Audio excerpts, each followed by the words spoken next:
See, we have made a more detailed study of the first chapter because of three reasons.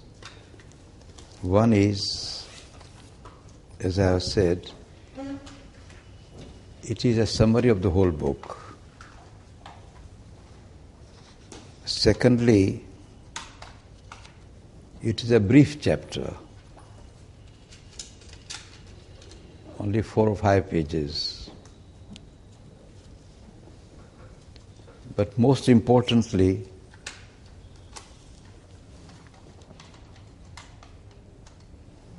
it brings out very clearly 4 important arguments which have been stated very clearly, sharply, and in terms which are entirely philosophical. As I had said, Life Divine is a philosophical work, and philosophy has its own canons. Just as poetry has its own canon, even yoga has its own canons of exposition. Philosophy also has its own canons. And as I had said, philosophy aims at first embracing all the physical and psychological facts. It deals with data. And a good philosophical work should base itself upon vastest possible data. Secondly, it utilizes these data in order to determine their essential significance. That is to say, why data are what they are,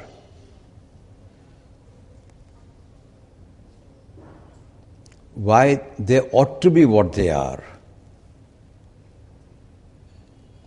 and what signal these data give to our understanding, to our search for meaning,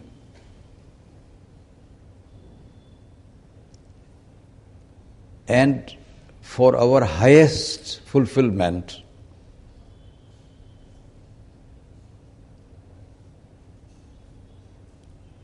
Which we can attain through intellectual means.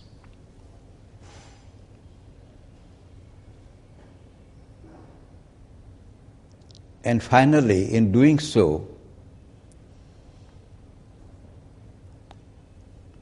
it must utilize intellectual methods. And intellectual methods are the methods of argument. And arguments, as I had said, are of various kinds. And we have seen in this chapter, first of all, a historical argument. Secondly, ontological argument. Thirdly, dialectical argument.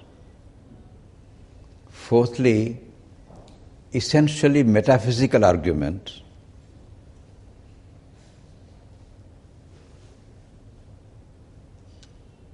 Fifthly,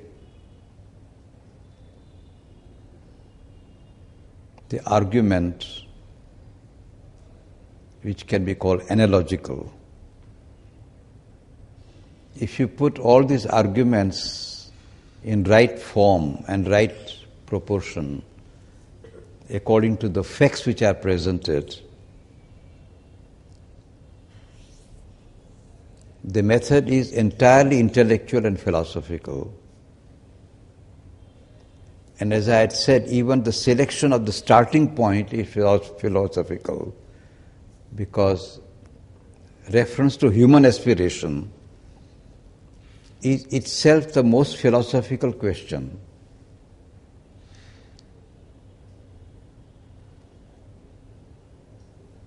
To summarize the arguments, we may say, historical argument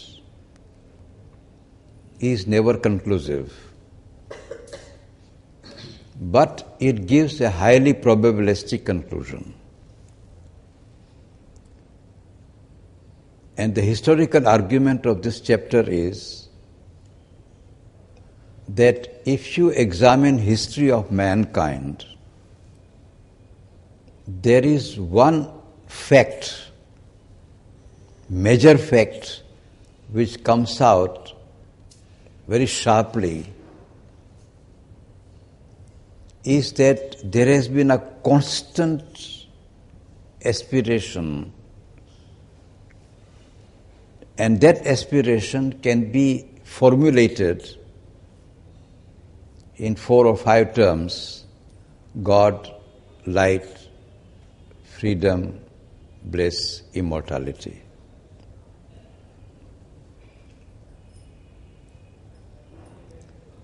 In stating this aspiration, Sri Aurobindo indicates one very important ontological argument, that this aspiration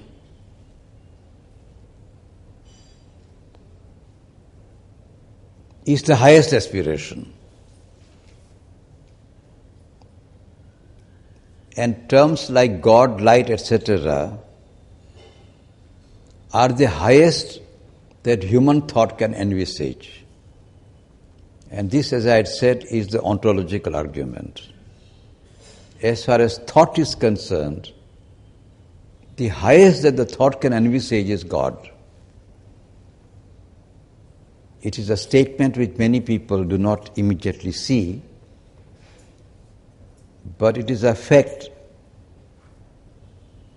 that there have been philosophers in history of the world, both India and the West, where attempts have been made to prove the existence of God, and the best formulation of that argument, of that proof, is ontological.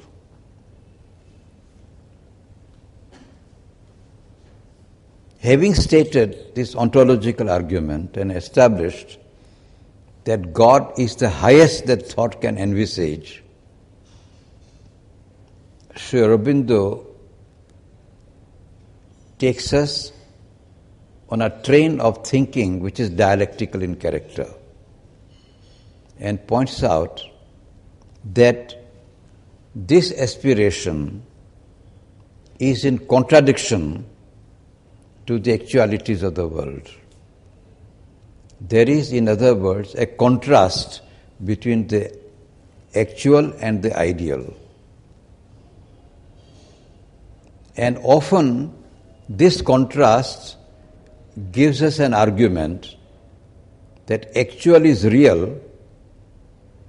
Since ideal contradicts the real, therefore it must be unreal and therefore unrealizable, and therefore should be given up. This is the argument. As against that, Sri Aurobindo answers, and that is what I have called essentially metaphysical argument. Any argument ultimately has to be examined in terms of essentially metaphysical argument. And what is essentially metaphysical argument? It is to ask the question whether there is contrast, there is harmony, whatever it is. Why is it so? Why must it be so? Why should it be inevitably be so? Any phenomenon that is presented to us, if you can put this question, it is the highest metaphysical question. Why must it be so? Why is it that there has been this contrast between the actual and the ideal? Mere contrast is not enough. Pointing out to a contrast is not enough. It is only a statement of a fact. The question is why that contrast must exist in the world at all. In answer to that question, Sri Aurobindo states that this contrast is the very method of nature's working. Method of nature is the method of working out whatever it wants to work out by a method of contrast. And to illustrate it, to prove that that is so, Sri Aurobindo points out that there is a contrast between matter and life. There is a contrast between life and mind. And matter and life, they have been put together even though they seem to be extremely in contrast and therefore unrealizable. The method of nature has been to bring a harmony between matter and life, to such an extent that no living organism can subsist on the earth without a physical vehicle. That much has been the reconciliation, the harmony between matter and life. Similarly, there is a contrast between life and mind. And yet, this contrast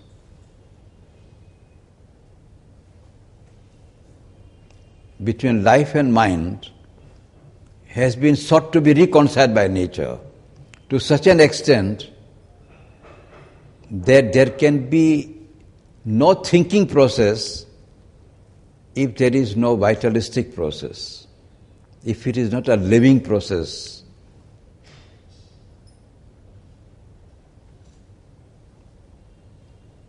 This contrast between the life and mind has also been reconciled. Now, if that is so, then the contrast that we now see between what we are and the aspiration that we have, we did not throw it away by saying that the actual is in contrast to the ideal. Actual is real, therefore the ideal is unreal. That argument won't apply. On the contrary, it would mean that just as in the past these contrasts have been reconciled, similarly these also can be reconciled.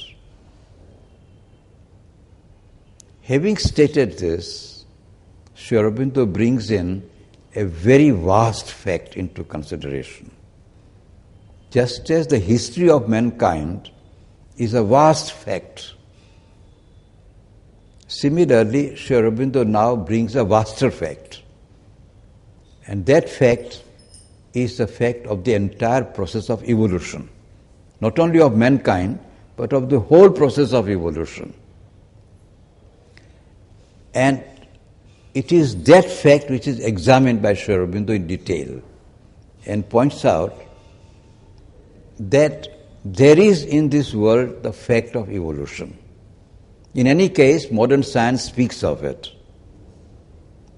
Having spoken of it, Sri Aurobindo examines it metaphysically. What is the metaphysical significance of it? In other words, why should there be evolution at all? This is the metaphysical question.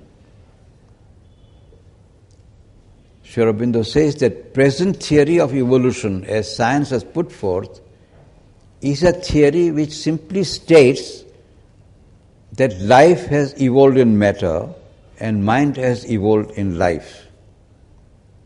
But it does not ask the question as to why life should evolve in matter and why mind should evolve in life.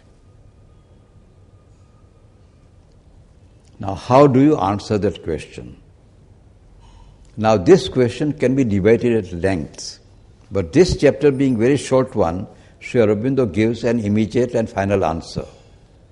That you study any philosophy in the world, you will not find an answer to this question unless you come to Vedanta.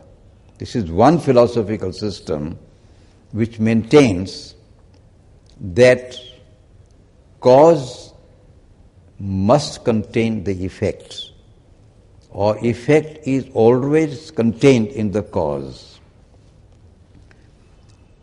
Therefore it follows that life must evolve out of matter because life is involved in matter and mind is involved in life.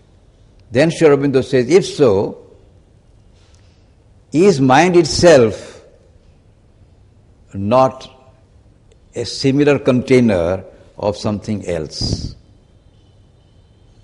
And if you examine what is the nature of the mind, you will find that there is a parallel, analogical argument.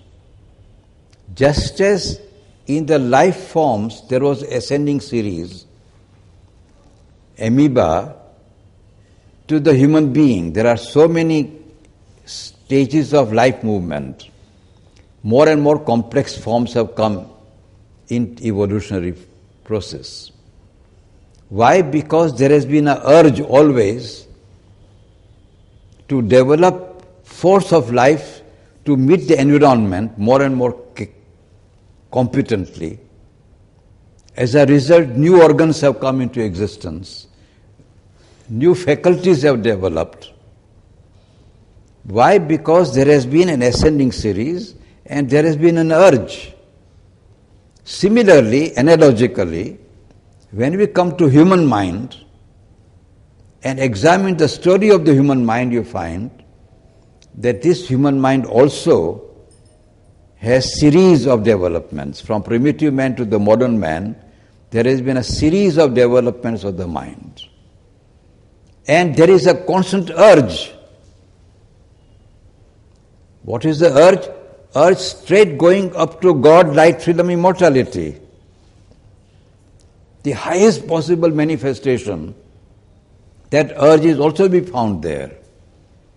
Therefore, Sri Aurobindo says that it is very likely that that is the next step which is going to manifest through our development of the mind.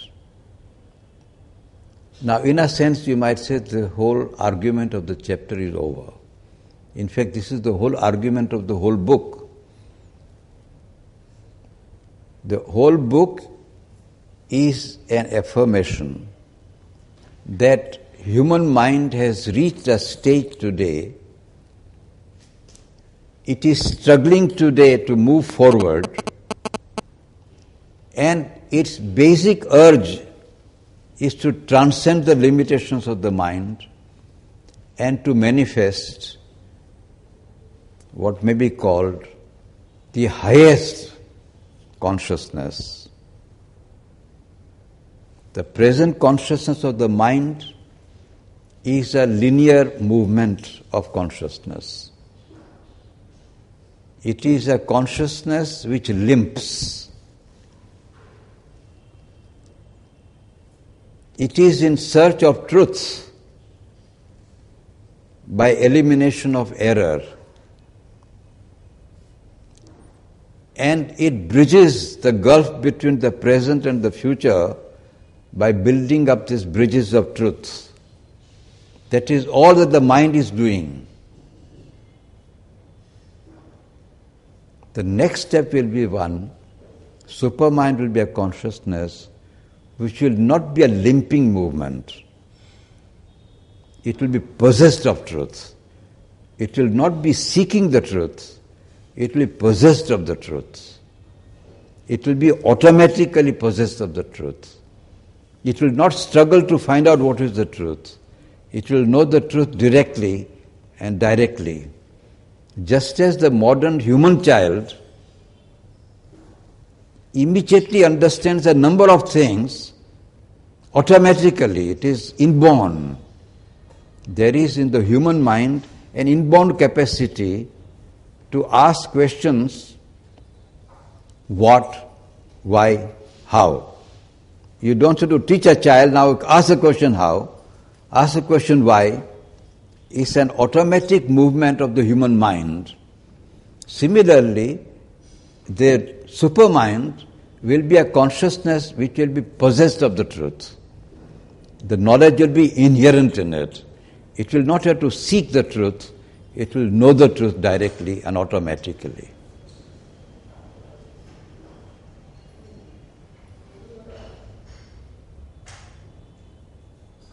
It will be automatically like the consciousness that we have seen ourselves, which was at work in the mother.